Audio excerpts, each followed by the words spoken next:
ni Aline, ni mazi magari, ni nyiransiubura, umwite byose, ni nyirigishegu, ni nyiri kwamamara ku mbuga nkoranyambaga. Nta mukobwa n'umwe ugize ukora igishegu ngagire gute ngagire miliyoni irenga y'abantu. Aline tigisoho gato ariko no munsi waje wabaye tigisoho gato ndebe. Ngoro ya dede. Rero bahera aho bavuga ati umuntu ugira amazi menshi bamwita nyiransiubura. Ya wiyizi rero wakihana ko kabyiniriro da ni nk'uko umuhanzi ashobora kwicara akiyita izina runaka bitewe n'uko yiyumva. Ubwo ni muri urwo rwego izina ndifite. Aline afite ibiki bikurura abagabo byose dushyira dusasa inzobe. Kankubazi buriya cyakoze ikintu kimwe nzi wenda abantu benshi bambwira ni nyinya, none si ibindi ndabizi ibindi ntago babimbwira. Ngenda yafite kandi karemano pe angana turi tugeranya tugiye nko ku mugabo kumwe na fiance wawe wa mu fiance wawe ntago tumuvuga kereka ubumuzanya akaba ari umbwira ukuntu biba bingana. Ngiye kubera ko mba naryohewe ntago nabimenye gusa nsanga nyine ahantu twahaze. oya tuvuge neza Aline ngahantu ahantu tuba twahazengereje ubwo aho tuba twabikoreye.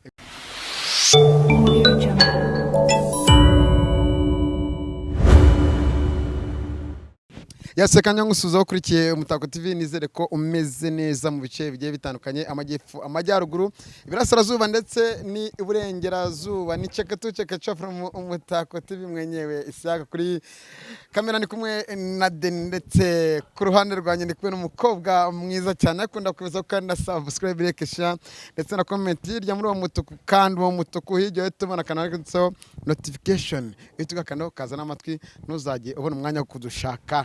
Uri munadushakisha kuri YouTube yawe, nabonye no muri no minsi basigaye baturira ku mafurati yawe mu rugo, ya mafurati yazanye Bluetooth muri minsi tugiye gutangira tubamamarize. Ndi kumwe n'umukobwa nari maze umwaka wose nabona n'umukobwa bikoze bigacika. Kuri ubu ngubu kuri uyu munsi, ejo ni kuri Pasika, kuri uyu munsi yujuje miliyoni n'ibihumbi magana bibiri by'abantu bamukurikiye mu kiganiro namukoresheje. Ikaze uratangiye ibiganiro dukurikiye. Nk'ibisanzwe ni mazi magari. Abadukurikiye ndabasuhuje, mbibutsa gukora subscribe ku Mutako TV. So nkuko bisanzwe nitwa Aline mazi magari cyangwa se nyiransiubura, ariko birigezweho ni mazi magari.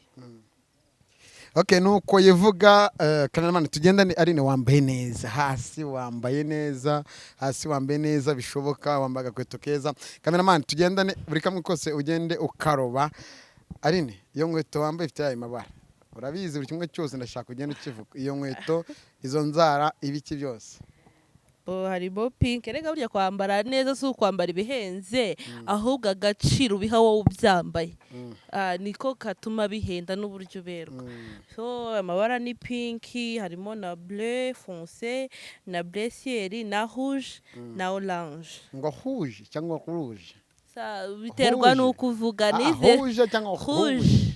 Okay. Izo nzara ni inyomekano cyangwa n'inzara zawe? Nizajye nago njya nomeka inzara. Kweri tutajya bameka inzara Aline? Kubera ko Imana yampaye nziza. N'ikirenge cyiza. Of course. Ko wabumbije gutyo cyangwa urwaye imyatari nyuma hindukira gutyo turebe. Ariko ntabwo warwaye ko vanamo agakweto kamwe turebe. Uramubona nyine aba yateguye. Aline twazamutseho panel, uzibara ryayo? Yeah, narize. Nirihe? Ni bleu ciel, cyo bita bleu ciel, ubururu bw'ijuru.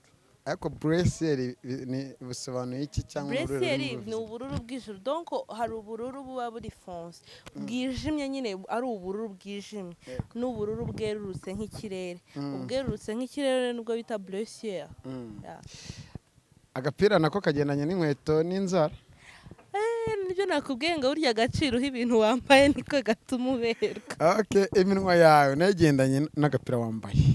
Merci. Seka turebe ngo ufite nyinya ariko nk'iya Metre John cyangwa King James. Ndabarenze. Seka turebe. Ntabwo mba. Aline rero muramuzi, ariko kugira ngo abasuhuze neza ubanza gukora icyo ugiye gusuza abantu badukurikiye, kugira ngo ubanze ubarobeshe uburyo cya kiboro cyawe, ya boro ya ubanza kugira gute? nyine umuntu arahaguruka akabanza akabiyereka fresh. Okay, banza basuhuze rero muri yanjyana yacu nge nawe. Urayizi ntago nirirwa nyivuga. Ni Aline, ni Mazi Magari, ni Nyiransiubura, umwite byose, ni nyirigishego, ni nyiri kwamamara ku mbuga nkoranyambaga. Nta mukobwa n'umwe yagize ukora igishego ngagire gute ngagire miliyoni irenga y'abantu. Aline tigisoho gato ariko no munsi waje wabaye tigisoho gato ndebe. Ngoro ya dede yinywera Yanakuye aho hantu nyoko cyambaye agapira gaciye twatwara twita gute bo ibingibi ni umuntu wese yanakwikorera bishaka ntabwo ari ibintu birenze.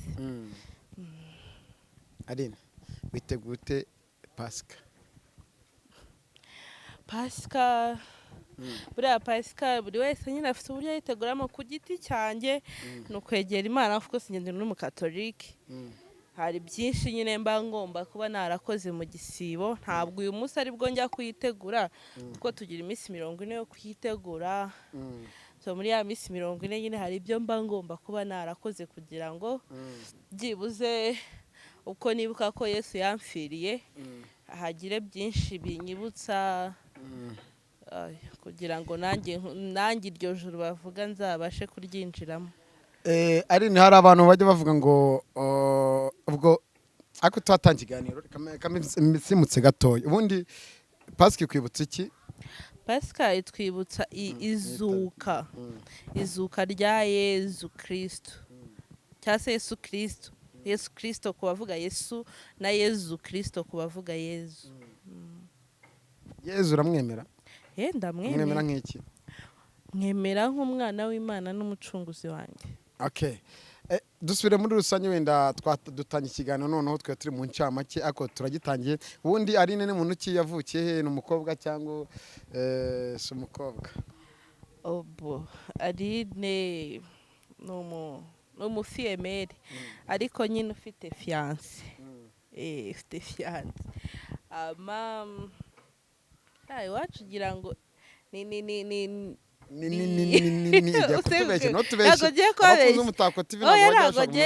ntabwo bishoboka. Wacu ni ahantu muri cya gice cya Rucagu hejuru ya Bugikiga. Uri umukiga.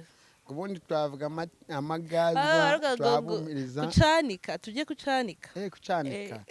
Nuko uturanye n'umuntu na Fiance wawe. Okay, harose tumusuhuze. Aline abakunzi b'Umutako TV ntago bakubonye ku biganiro twakoranye apana kuri ino channel no bwa mbere yijeho ariko urabizi twagize dukora ibiganiro byinshi byetandukanye bavuze byinshi ngiye kubavugira mu mwanya wabo ngeraga ibyo nibukubaze gusa ndaza kubikubaza kandi hari n'impamvu bamamagaye tubitse ko abantu bataza Aline n'ubwanze no kwivuga ni umuganga ndabeshya ari ni umuganga wabivuze bivuge tugerane mu bine ni umuganga ariko pana abaganga bari atusanga kwa muganga nka kuri bisanzwe bakakwishiramo igipimo twebwe tuvurisha imiti naturelle nkiva mu Rwanda ariko niyo dukoresha kandi bayemewe. Okay, ari ni kibazo cya mbere umuntu abantu babafana bawe ndetse n'abafana bibiganiro nkora muri rusange tugera tubagezaho tubatwigisha kera habagaho urubohero kera baravugaga ngo ntibavuga bavuga kera bagerageza gukira ikinyarwanda cyihishe imyambarire nayo idateza isoni urumva ariko kuri ubu ngubu abantu basigaye bavuga ibintu bashaka abandi bakagira gute bakerekana uburanga bwabo ngo niyo viziyo timo turageramo. Hari umuntu wambwiye ngo uzambariza Aline ngo ntago ari indaya uzamusubize ngo ntago ndiyo pe.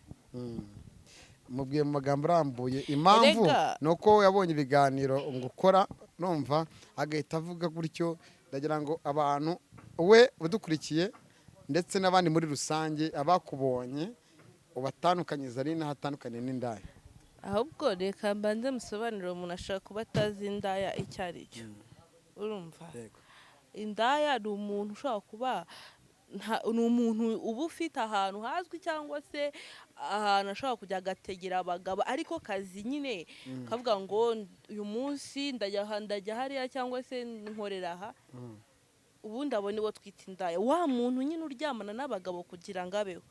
Ariko kuba mvuga nkora ikiganiro ku buzima cyangwa kuba yumvise navuze ngo ibijyanye n'imyororokere ntabwo ari uburaya. None se kora amagambo, nese ayo magambo twarayahimbye twe tuyavuga, ni amagambo twasanzeho, ni nacyo kinyarwanda, ni nacyo kinyarwanda, kuko ntabwo ikinyarwanda ari igifaransa ngo byibuze tujye tubivuga mu gifaransa. Nicyo kinyarwanda, ntabwo ari uburaya. Ikindi, imyambarire y'umuntu ni uburenganzira bwe. None se kera ko bambaraga inshabure abakobwa bagahisha amabere yonyine, bari indaya? Ntago bari indaya. Rero bajye bamenya igihe n'igihe cyacyo. Twe ntabwo turi mu 1900, sibyo?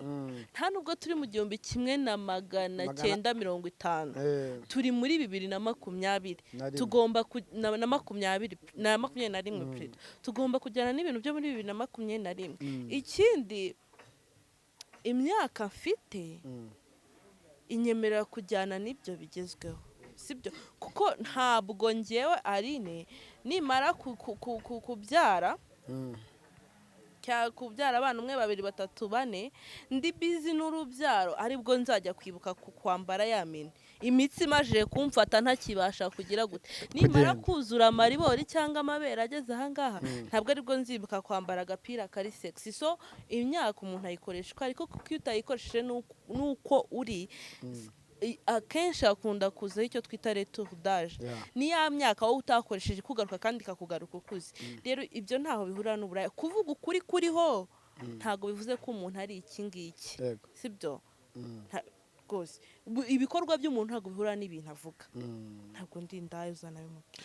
Okay, no turacyakomeje. Ese ubundi iyo bavuze ngo ngindaya hari byo ugiye uvuga, yego mumvishije, ariko ngenzi ko indaya yandi utega ku muhanda. Dufata urugero, abantu bacuruza imyenda, sibyo? Umuntu ufata umwenda wakawujyana mu isoko, uyu munsi akajya Kabuga, undi akawujyana irindi soko ntazi Rusine cyangwa Nyabugogo cyangwa Kimisagara, acuruza imyenda kandi acuruza imyenda kimwe n'umuntu ucururiza muri sitita, sibyo? Uwa sitita w'umwenda uhora hari, urumva? Kuko nyine ahantu akorera haramuhenda n'abaza kumugurira barahenze. So hari n'indaya rero zisiba zitajyaho ku muhanda bitewe n'abo zigurisha nabo, urumva? Akaba afite ahantu hiyubashye, baza bakamusanga abo bantu biyubashye. Yego. Okay, Aline afite ahantu yubashye akorera kandi ni muganga mwiza. Buri kimwe cyose tuba tugomba kumena tukanashyira hanze. Nabeshya rata. Mu buganga bwacu tugira ahantu dukorera rwose. Tugira ahantu dukorera kandi biremewe. Okay, ariko hari umuntu uvuga ngo burya ngo indaya ni inda y'umuntu. Nibyo? Buri wese nuko okay, nko urumva nyine niko abyumva, ariko menya ari umugani kinyarwanda ntago mbizi. Okay, impamvu wenda bavuga ngo indaya ni inda y'umuntu nuko ari ishobora kugukoresha buri kimwe cyose kugira ngo ubeho. Yego. Nkeka ko ariyo mpamvu baciye umugani gutyo. Ariko s'il vous plaît, igihari ntukareba umuntu ngo umujudging. Yego. Kuko nge nta kureba ngo nkujudging ngo mvuge ngo manager wenda ni umusinzi. Gute se uri umusinzi? Kuba nakubonye usoma ku icupa rimwe se bivuze ko uri umusinzi? Kuba nakoze ikiganiro ntago nta naho bihuriye n'uburaya. Nshobora no gusinda ariko nkatsindira mu mafaranga yanjye. Voilà. Wasinda se nta mafaranga ugira yo kunywa? Ntago bishoboka. Okay, Aline, ubundi reka twongere tunimanukire tunizamukire. Ngo ubu basiga ngo hejuru. Ndabeshya? Hejuru cyane. Ubundi Aline afite ibiki bikurura abagabo? Byose dushyira dusasa inzobe. Turagendera mu muco ariko ikinyarwanda. Kankubazi buriya cyakoze ikintu kimwe nzi wenda abantu benshi bambwira. Ni nyinya, none si ibindi ndabizi, kandi ibindi ntago babimbwira. Twakubonye ku biganiro byishina byinshi witwa nyiransiubura mu magambo arambuye mu kinyarwanda ni umuntu umeze gute? Nta magambo arambuye, ahubwo nyiransiubura ni ibintu twakita nk'insigamigani. Bavuga ko ikivu cyavutse kubera umugore nyine witwaga nyiransiubura. Ikivu donc hari ikivu kiri ngo niho yaba yarahuriye n'umugabo bakaryamana bagakora ibyo bita mu muco wa kinyarwanda kunyaza noneho hanyara ikivu rero bahera aho bavuga ati umuntu ugira amazi menshi bamwita nyiransiubura iyo wiyizi rero wakihana ako kabyiniriro da ni nk'uko umuhanzi ashobora kwicara akiyita izina runaka bitewe n'uko yiyumva ubwo ni muri urwo rwego izina ndifite. Aline, hari umuntu ushaka kunyara ikivu ikivu urakizi ari nibyo nakubwira ngo ni insigamigani ntago bibaho ariko ngo tuzi yuko ngo hagati y'ijerekani na litiro 15 ngaho hantu urahari. Aline, wibeshya abadukurikiye ku mutako. Icya mbere nuko kugira ngo uzi impamvu ndagira ngo imazimo turabivuga utubwire turaza kugera muri bwa buganga bwa buvuzi bwawe ukoresha. Hari ukuntu umuntu avuka Imana yaramwihereye impano ye, hari no kugira ibyo ngibyo ari imiti ukoresha, sibyo? Wemera ko bujya muvuga mwe mucuruzi ra miti ngo dufite imiti ituma ngo umugabo ngatarangiza vuba, dufite imiti ituma umugore agira amavangingo, imiti yo guca imyeyo, sibyo? Guca imyeyo no gukunda, sibyo? Ibyo byose nimba Aline ryaraturitse ku insigamigani, hari umuntu nyari kivu? Ntago nyine ntago birabishoboka. Ntago bishoboka nyine ni insigamigani wenda cyane ibyo bita makabya nkuru. Bimwe bita makabya nkuru ariko amavangingo abaho kandi abagore barayagira kandi menshi. Bose se? Ntabwo ari bose. Urayafite? Ngenda yafite kandi karemano pe. Angana turi tugeranya tugiye nko ku mugabo kumwe na fiance wawe. Wa mu fiance wawe ntago tumuvuga. Kereka ubumuzanya akaba ari umbwira ukuntu biba bingana. Ngiye kubera ko mba naryohewe nago nabimenya. Gusa nsanga nyine ahantu twahaze. Oya tuvuge neza Aline ngahantu ahantu tuba twahazengereje. Ugaho tuba twabikoreye. Kuburiri. Ntago tubikorera ku buriri. Umuntu rega tugomba kumenya no kugira isuku. Hari ahantu hari ikigeze ngo isuku ni isoko y'ubuzima. Urategura nyine ubundi ukimanukira. Aline tugendane ushobora kubikorera nkaho ugereranyije udashaka kwanduza ya dubure yawe wiguriye cyangwa udashaka gusakuriza abana bari muri salo. Umuntu agura agatapi keza ukaba ufite na matera yindi ku ruhande noneho ugasasaho kagatapi kawe keza cyangwa se mukanakarambura hasi ku mukeka ubundi mukisanzura nta kubanga nta kwifata ngo hatutagira ibyo wangiza ukisanzura ukirekura. Aline, habaho indirimbo ya slow, habaho hip hop, hariho R&B, hariho na afrobeat. Muri ya majwi y'umuntu ari muri cya gikorwa aririmba muri ayo majwi.